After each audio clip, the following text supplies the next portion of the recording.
All right, buddy, so let's talk about this game that happened last night, man. So the Houston Rockets won 118 to 106. They beat the San Antonio Spurs at home. Amen Thompson, star player of the game, 25, 9, and 5. Jalen Green had 21 and 7. Dylan Brooks had 19 points on the Spurs. Castle had 22 points, but a lot of it came in garbage time.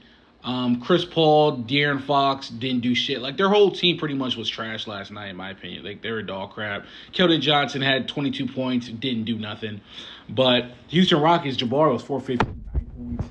Dylan Brooks, he played well, 19 points, plus 19. Sengun only played 19 minutes. He's a plus 29 points, 11 rebounds.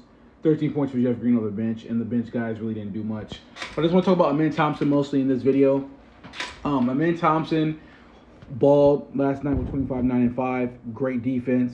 He was the best player on the floor last night, in my opinion. Jalen Green was probably up there as well, but Amen Thompson was getting to the rim at will. He was hitting the mid-range. He was doing everything he wanted to do. There was nothing they could do to stop him with no Wemby.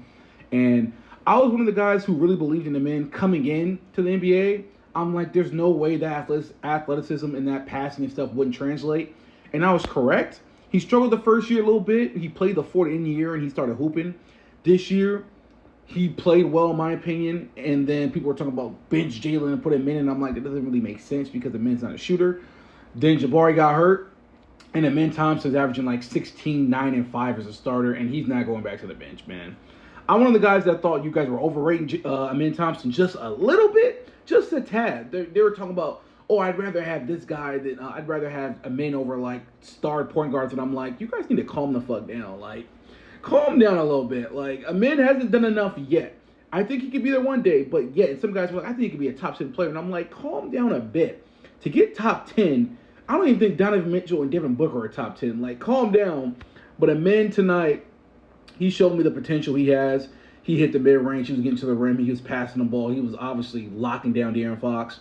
And the man just showed you some of the potential he has. And next year, I would love to see how he's going to be used next year and how he plays in the playoffs this year, because in the playoffs, it's half-court offense. You kind of know how to scheme everybody and how to guard everybody. So I'm going to see how a man plays under that pressure. But Jalen Green played well as well. He pretty much, after the All-Star break, everybody knows about Jalen Green. After the All-Star break, his game goes up to another level.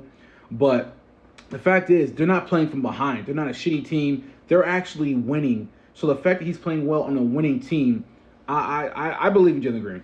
Point blank, I'm a Jalen Green believer.